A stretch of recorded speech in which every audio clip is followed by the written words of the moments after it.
ಐದು ಬೆರಳಿಗೆ ಐದು ತರ ಇರುತ್ತೆ. ಆದ್ರೆ ಇದು ಡೇಂಜರ್. ಇದು ಯಾವುದು ಈ ಸೆಂಟರ್ ಬೆರಳು ಇರುತ್ತಲ್ಲ, ತೋರಿಸಿದ್ರೆ ಅದು ಅಸಭ್ಯವಾದ ಒಂದು ಅದ ಸೆಂಟರ್ ಫಿಂಗರ್ ಅವನಿಗೆ ತೋರಿಸೋದು ಎಲ್ಲ ಇದು ಸರಿಗಿರೋದಿಲ್ಲ. ಅದು ಮಾಡಬಾರಾಗಿತ್ತು ದರ್ಶನ್.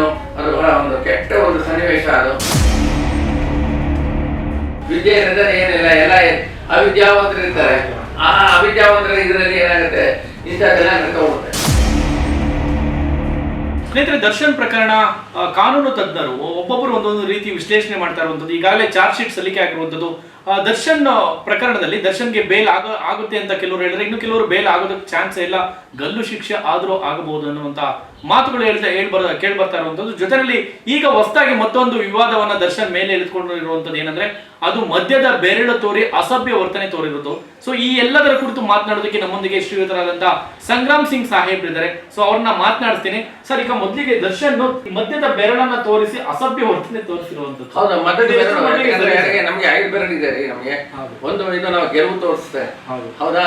ಇದೇನ್ ತೋರಿಸುತ್ತೆ? ಪಾಯಿಂಟೆಡ್ ಫಿಂಗರ್ ಅಂತೀವಿ, ಇದಕ್ಕೆ ಮಿಡಲ್ ಫಿಂಗರ್ ಅಂತೀವಿ, ಇದಕ್ಕೆ ರಿಂಗ್ ಫಿಂಗರ್ ಅಂತೀವಿ, ಇದಕ್ಕೆ ಲಿಟಲ್ ಫಿಂಗರ್ ಅಂತೀವಿ. ಐದು ಬೆರಳಿಗೆ ಐದು ತರ ಇರುತ್ತೆ. ಆದ್ರೆ ಇದು ಡೇಂಜರ್. ಇದು ಯಾವುದು ಈ ಸೆಂಟರ್ ಬೆರಳು ಇರುತ್ತಲ್ಲ, ತೋರಿಸಿದ್ರೆ ಅದು ಅಸಭ್ಯವಾದ ಒಂದು ಕೆಟ್ಟ ಒಂದು ಇದರಲ್ಲಿ ಇದು ತೋರಿಸುತ್ತೆ. ಏನ ಮಾಡ್ಕೊಳ್ತಿಲ್ಲ, ಲಡಕ್ಕೆ ಬಾಲ್ ಅಂತ ಹೇಳಿದೆ. ನಾವು ಹೇಳೋದಿತ್ತು ಅಂತ ಹೇಳಿದೆ. ಇದು ಸೆಂಟರ್ ಫಿಂಗರ್ ತೋರಿಸ್ಕೊಡ್ತೀವಿ. ಸೆಂಟರ್ ಫಿಂಗರ್ ತೋರಿಸೋದನ್ನೇ ನಮ್ಮ ಆರ್ಗನ್ ಅಲ್ಲಿ, ನಮ್ಮ ಬಾಡಿನಲ್ಲಿ ಸೆಂಟರ್ ಇರೋದು ನಮ್ಮ ಜನಾಂಗದ. ಹೌದು. ಆದ್ರಿಂದ ಅದಕ್ಕೆ ರೆಫರ್ ಆಗ್ಬಿಡುತ್ತೆ. ಆದ್ರಿಂದ ಈಗ ಮನೆಯಲ್ಲ ಟಿವಿಲೆಲ್ಲ ನಾವು ನೋಡ್ತೀವಿ, ಅಥವಾ ಸೆಂಟರ್ ಫಿಂಗರ್ ಅವನಿಗೆ ತೋರಿಸೋದು ಎಲ್ಲ ಇದು ಸರಿಗಿರೋದಿಲ್ಲ. ಇನ್ನ ರಿಂಗ್ ಫಿಂಗರ್ ತೋರಿಸ್ತೀವಿ, ಬೇಕಾದ್ರೆ ಇದು ಪಾಯಿಂಟೆಡ್ ಫಿಂಗರ್ ತೋರಿಸ್ತೀವಿ. ಏನೋ ಇದು ಮಾಡ್ಕೊಂಡಿದ್ದೆ ತೋರಿಸ್ತೀಯಲ್ಲ ನೀನು ಅಂತ ಹೇಳಿ ಅದೆಲ್ಲ ಚಾಲೆಂಜ್ ಆದ್ರೂ ಮಾಡ್ಬೇಕಾಗುತ್ತೆ. ರಿಂಗ್ ಫಿಂಗರ್ ಏನಾಗತ್ತೆ, ನಾವು ಇದು ಒಳ್ಳೇದು ಬಹಳ. ಯಾಕಂದ್ರೆ ಈ ಮದುವೆ ಆಗೋಕ್ಕಿಂತ ಮುಂಚೆ ರಿಂಗ್ ಫಿಂಗರ್ ಅನ್ನೋದು ಈ ಬೆರಳು ಬಹಳ ಪ್ರಾಮುಖ್ಯತೆ ಆಗಿರುತ್ತೆ. ಇದು ಈ ಹೆಬ್ಬೆರಳು ಇರುತ್ತಲ್ಲ, ನಾ ಗೆದ್ದೆ ಅಂತ ಹೇಳಿದೆ, ಗೆಲುವು ಇದಕ್ಕೆ ಒಂದು ಸ್ಥಿತಿ. ಅದು ಹೀಗೆಲ್ಲ ಡಿಫ್ರೆಂಟ್ ಟೈಪ್ಸ್ ಆಫ್ ಇದನ್ನ ಪ್ರಕೃತಿನಲ್ಲಿದೆ. ಯಾಕಂದ್ರೆ ಅದು ಭಗವಂತ ಮಾಡಿ ಕಳ್ಸಿದ್ದ, ನಾವೇನಿಲ್ಲ. ಆದ್ರೆ ಐದು ಬೆರಳನ್ನು ಒಟ್ಟು ಈ ಹೆಬ್ಬೆರಳದ ಜೊತೆಗೆ ಬರ್ತಾವೆ, ಎಲ್ಲ ಸೇರ್ಕೊಳ್ತಾವೆ. ಇಷ್ಟೆಲ್ಲ ಇರೋದ್ರಿಂದ ಅದು ಮಾಡಬಾರಾಗಿತ್ತು ದರ್ಶನ್. ಅದು ಬಹಳ ಒಂದು ಕೆಟ್ಟ ಒಂದು ಸನ್ನಿವೇಶ. ಅದು ಮಾಡ್ಕೊಂಡಿದ್ದೆ.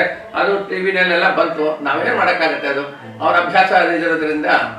ಯಾಕಂದ್ರೆ ಅವನು ಫಿಲ್ಮ್ ಇದ್ರಲ್ಲಿ ಮಾಡುವಾಗ ಬಹಳ ಜನ ರೌಡಿಗಳು ಇವರು ಬರ್ತಾರೆ. ಅವರೆಲ್ಲ ಸ್ವಲ್ಪ ರೌಡಿಗಳು ಎಲ್ಲ ಬಂದ್ರೆ ಅವ್ರಿಗೆಲ್ಲ ಏನು ವಿದ್ಯೆ ಇರೋದ್ರೆ ಏನಿಲ್ಲ, ಎಲ್ಲ ಅವಿದ್ಯಾವಂತರು ಇರ್ತಾರೆ. ಆ ಅವಿದ್ಯಾವಂತರ ಇದರಲ್ಲಿ ಏನಾಗುತ್ತೆ, ಇಂಥದ್ದೆಲ್ಲ ನಡೀತಾ ಹೋಗುತ್ತೆ. ಸರ್, ಇದು ತಮ್ಗೆ ಏನ್ ಅನ್ಸುತ್ತೆ ಸರ್? ಈ ಅಸಭ್ಯ ವರ್ತನೆ ಈ ರೀತಿ ತೋರಿಸಿರುವಂತದ್ದು ದರ್ಶನ್ ವ್ಯಕ್ತಿತ್ವವನ್ನ ತೋರಿಸ್ತಾ ಇದ್ದಾರಲ್ಲ ಸರ್, ನಿಮ್ಗೆ ಏನ್ ಅನ್ಸುತ್ತೆ ಸರ್? ಹೌದು ಸರ್, ವ್ಯಕ್ತಿತ್ವ ಇದು ಅವ್ರದ್ದು ವ್ಯಕ್ತಿತ್ವವನ್ನು ತೋರಿಸುತ್ತೆ.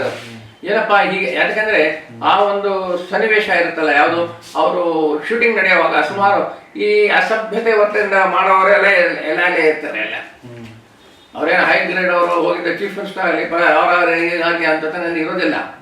ಆದ್ರೆ ಈ ಒಂದು ಸನ್ನಿವೇಶದಲ್ಲಿ ಏನಾಗುತ್ತೆ ಅಂತ ಹೇಳಿದ್ರೆ, ಅವ್ರಿಗೆ ಈ ಬುದ್ಧಿನ ಅವ್ರಿಗೆ ಟ್ರಾನ್ಸ್ಫರ್ ಆಗಿರುತ್ತೆ ಅಲ್ಲ. ನಿಜ ಸರ್. ಸರ್, ಇನ್ನು ದರ್ಶನ್ ನಡ್ಕೊಂಡ್ ಬರ್ತಾ ಇದ್ರೆ ನಮಗ್ ಕಾಣಿಸಿದ್ ಏನಂದ್ರೆ, ಕ್ಯಾಮ್ರಾ ಕಣ್ಣಿಗೆ ದರ್ಶನ್ ಸ್ವಲ್ಪ ವೀಕ್ ಆಗಿದ್ದಾರೆ ಅಂತ ಹೇಳಿ. ಮೊದಲು ಆಜಾನಬಾಹು ಸಿಕ್ಕಾಪಟ್ಟೆ ಒಳ್ಳೆ ಹೈಟ್ ಪರ್ಸನಾಲಿಟಿ ಇದ್ರು, ಹೈಟ್ ಹಂಗೆ ಇರ್ತಾರೆ, ಬಟ್ ಪರ್ಸನಾಲಿಟಿ ಡೌನ್ ಆಗ್ಬಿಟ್ಟಿದಾರಲ್ಲ ಸರ್. ಜೈಲೂಟ ಎಲ್ಲ ಒಂದ್ ಕಡೆ ಅವ್ರನ್ನ ಸಣ್ಣ ಮಾಡ್ತಾ ಇದೆಯಾ, ಕುಗ್ಗಿಸ್ತಾ ಇದೆಯಾ ಅಂತ ಸರ್? ಇಲ್ಲ ಸರ್, ಈಗ ಅವನು ದರ್ಶನ್ ತನ್ನ ಬಾಡಿ ಕ್ಯಾನ್ಸಲ್ ಬಹಳ ಒಳ್ಳೇದಾಗಿದೆ ಈಗ. ಯಾಕಂದ್ರೆ ಜೈಲಿಗೆ ಹೋದ್ರೆ ನಾವು ಅಲ್ಲಿ ಹೇಳ್ತಾ ಇದ್ವಿ, ಯಾಕೆ ನಮ್ಮ ಅಬ್ಬಾಯಿ ಅವ್ರಿಗೆ, DVG ಅವ್ರಿಗೆ, ಏನ್ ಸರ್ ಇದು ಒಳ್ಳೆ ರೆಸಾರ್ಟ್ ಇದ್ದಂಗಿರುತ್ತಲ್ಲ ಸಾರ್, ನಗ್ತಾ ಇದ್ರು, ಇದು ಹತ್ತಿಸ್ತಾ ಇರ್ತೀಯ ನೋಡೋಣ ಅಂತ ಹೇಳ್ತಾರೆ ಅಲ್ಲ. ಹಾಗೆ ಹೇಳ್ತಾ ಇದ್ರು. ಪಾಪ ಅಬ್ಬಾಯಿ ಹಿ ಕಮಿಟೆಡ್ ಸೂಸೈಡ್. DVG ಇದ್ದ ಪಾಪ, ಯಾವುದೋ ಒಂದು ವ್ಯವಹಾರ ನಡೀತು ಅಲ್ಲಿ, ಆ ವ್ಯವಹಾರದಲ್ಲಿ ಒಂದು ಸಿಕ್ಕಾಕೊಂಡ್ಬಿಡ್ತು. DVG ಮುಂದೆ ಸಸ್ಪೆನ್ಷನ್ ಆಗಬೇಕಾಗಿತ್ತು. ಆ ಸಸ್ಪೆನ್ಷನ್ ಆಗೋಕ್ಕಿಂತ ಮುಂಚೆನೆ ಆತ ಏನ್ ಮಾಡ್ದ, ಈ committed suicide in his house. Jail ಮುಂದೆನೇ ಇತ್ತು ಅವನ ಮನೆ. ಹಾಗೆ ಹೀಗೆಲ್ಲ ಆಗುತ್ತೆ. ಈಗ ದರ್ಶನ ಆಗಿರೋದು ಸ್ವಲ್ಪ ತೆಳುವಾಗಿದ್ದಾನೆ. ಈಗ ಬಹಳ ಚೆನ್ನಾಗಿ ಪರ್ಸನಾಲಿಟಿ ಕಾಣಿಸ್ತಾ ಇದೆ ಈಗ.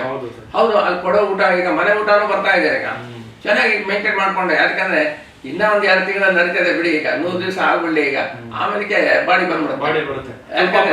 ಪಾಪ ಇದು ಬ್ಯಾಕ್ ಎಲ್ಲ ಹಿಡಿದೋಗ್ಬಿಟ್ಟಿದೆ ಸರ್, ಅವ್ರಿಗೆ ಸೂಟ್ ಕೇಸ್ ಎಲ್ಲ ಹಿಡಿದೋಗಿದೆ, ಪ್ಯಾಂಟ್ ಹಿಂಗ್ ಹೇಳ್ಕೊಂತ ಇದಾರೆ ಬ್ಯಾಕ್ ಅಲ್ಲಿ, ಆ ಜೀನ್ಸ್. ಹೌದ್ರಿ, ಸಣ್ಣ ಆಗ್ಬಿಟ್ಟಿದ್ದಾರೆ ಸರ್. ಹೌದ್ರಿ, ಸ್ವಲ್ಪ ಸಣ್ಣ ಆಗ್ತಾರೆ. ಅಲ್ಲಿ ಅವ್ರು 100 kg ಇರೋದು ಅವ್ರು 80 kg ಬಂದಿರ್ತಾರೆ.